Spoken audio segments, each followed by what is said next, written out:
Today we have the all-new 2025 Infiniti QX80. In this video, I'll talk about what the new QX80 is, how I feel about the interior space, and what it's like to drive it.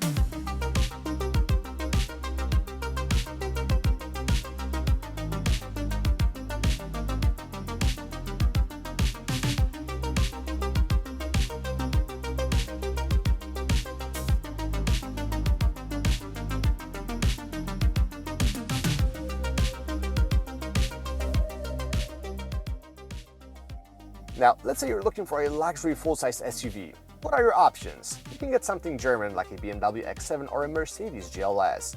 If you want a British royal car, you can get a Range Rover. If you want something domestic, you can look at the Cadillac Escalade, GMC Yukon Denali, or the Lincoln Navigator. Something from Japan? Not a problem. We get a Lexus LX or this, the all-new third-generation Infiniti QX80. Yes, Infiniti released a new car, and I know the brand has been struggling for the past decade or so, but just like the QX50 5 years ago and the QX60 2 years ago, this might be the brand's last chance, but hopefully they have more coming. Anyways, what is the new QX80? Just like the predecessors, it's a body-on-frame construction using double-wishbone suspension front and back, which for the first time can be combined with air springs and adaptive dampers in higher trims.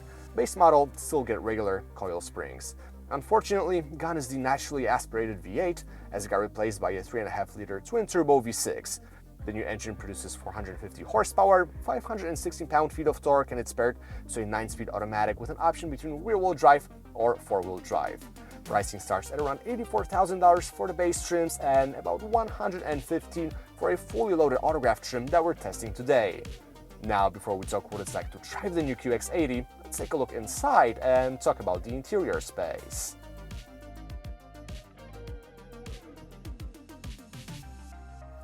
Okay, inside the new Infiniti QX80 in the top autograph trim.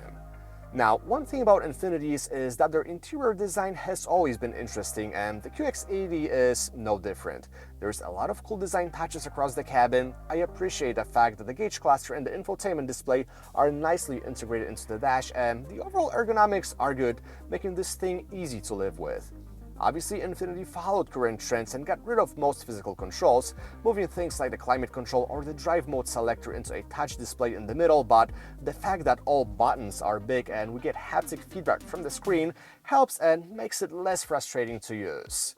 Being on the topic of technology, which for some clients is more important than driving characteristics, let's talk about technology implementation in the QX80. So, how is it? I mean, pretty okay. The infotainment system based on Android features built-in Google applications such as Google Maps or Waze. You can also get Spotify, and it works well, but its graphical interface feels already dated. Same with the gauge cluster. I mean, it offers a lot and is fairly customizable, but it just doesn't look or feel elegant. I can see this working in the Nissan, but not in a luxury flagship SUV. What's working here, though, is the overall quality of this cabin. We get a good mix of different materials, all of which feel high quality and are well put together. You can tell that this is not a Mercedes or a Range Rover, but Infiniti put some thought into the space, and it's a good place to be at. Now, the center console sticks up high and is massive, offering a good amount of space and cool storage under the armrest. Same with the door pockets. They offer pretty good size, and the overall usability of this cabin is pretty high. Granted, the trunk offers only 22 cubic feet of space behind the third row, but after folding the seats down, we get 59 cubic feet of space behind the second row and 101 cubic feet after folding all seats down, and those are pretty strong numbers. The front seats are fantastic. They are heated and cooled, offer great support, and are super comfortable. We have a lot of adjustment, including inflatable side bolsters, and there's a simple massage mode, but it's there. Basically, it's just the lumbar support going in and out, so that's a bit disappointing considering most competitors offer more advanced massage. Now, moving to the back, you have two second row options to choose from, either a regular bench or captain's chairs. The top autograph trim obviously gets captain's chairs that, just like the ones up front, are adjustable and offer heating, cooling, and that simple massage. I don't think I have to mention that there's a ton of room back there, right? The third row is also of a decent size. Entering and getting out is pretty easy. You can adjust the angle of the seat, and even the bench is heated, and being 6'1", I had no issues fitting back there. So, that was the interior of the new QX80. Let's get it on the road now and see how it drives.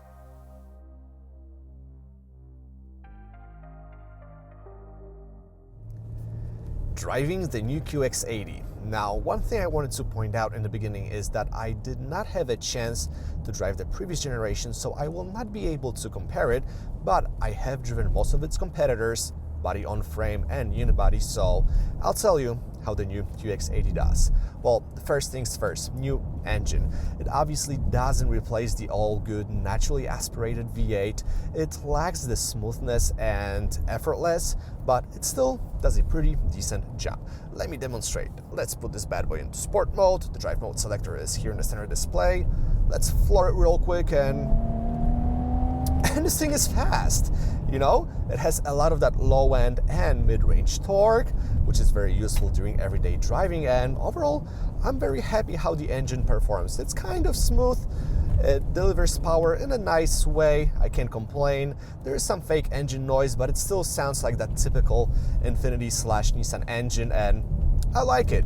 What I don't like about it though is fuel economy. I mean, technically Nissan or Infiniti replaced the good old 5.6 V8 with this engine to save fuel, and it doesn't really do that well. I mean, I've been averaging about 13 miles per gallon in the city, 19 on the highway, 16 combined, so it isn't all that great. And if you look at the non-premium offering from Toyota, the Sequoia, which offers the hybrid drivetrain, that thing will just do better. Anyways, since we're on our favorite back road, we can take a couple of those corners a little bit more aggressively and notice that there isn't that much body roll. Now, the truth is the QX80 does ride stiffer compared to its rivals. Granted, we're in the sport mode, so the dampers are stiffer now, but there isn't that much body roll, which is kind of surprising in a huge 6,200 pound behemoth. The steering gives you virtually no feedback, and it's not supposed to. This SUV is not made to take corners aggressively, but overall the driving dynamics are a positive surprise in the QX80. Now, I mentioned it rides a little bit rougher compared to the rivals, and it does. Well, first of all, if you're gonna compare it to like an X7 or the GLS, the body on frame construction will not be as refined as unibody.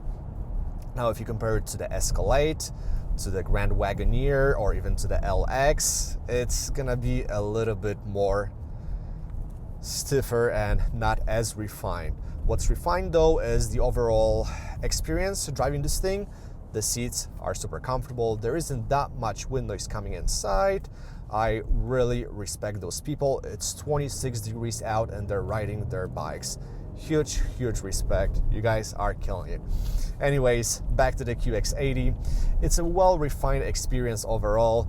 There isn't that much wind noise or road noise coming inside. The front side windows are laminated, meaning they block more sound and block more noise. And if you want, you can engage in higher trims the Infiniti Pro Pilot Assist 2.1, which is basically a hands-free driving system. As long as you look straight ahead, there's a sensor that looks at your eyes. You can drive hands-free on most highways. The car will even automatically change lanes for you. It works fine. It's not as accurate or refined as the Super Cruise in GM, but it's fine. Are you gonna use it? I don't know. I like having control over my vehicle, but if you're someone that likes technology like I do, you know, it's a cool thing to show off to your friends. The 9-speed automatic transmission works fine. One thing I want to point out is that the QX80 does not get a 2-speed transfer case like some rivals do, so you get only 4 high. You're also unable to put it in only rear-wheel drive mode. You put it in the automatic mode and the car distributes the torque between both axles. I just said it's a car, it's not a truck. I don't know, I always get confused. People yelled at me for calling big SUVs trucks, so I don't know, vehicle. Anyways, the overall driving experience, like I said, is fine. The Infiniti is going in the right direction. I really am rooting for them because I love what they did in early 2000s, in 2010s. I love all G series, the old M series. I mean, the old FX was also such a cool SUV. I hope they get good management. I hope they get rescued because they really deserve it. There is a group of enthusiasts behind this brand, and I'm really hoping and wishing them all the best. Anyways, that's all I wanted to say about the new QX80, so let's move on to the final thoughts and summarize this thing.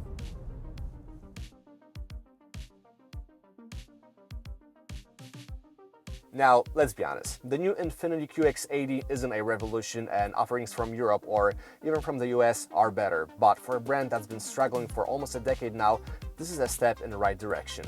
So, what is good here? As an overall package, the QX does feel like a luxury product. It has a great design, good technology, and the best thing about it is you get plenty of features for the money. Now, granted, $115,000 is a lot, but looking at the competition, the QX80 is kind of competitively priced. And I have a feeling you can actually get some money off of MSRP. If you guys have any questions about the QX80 or any other full-size SUVs, drop a comment and I'll answer them. Thanks so much for watching. I'll catch you all later.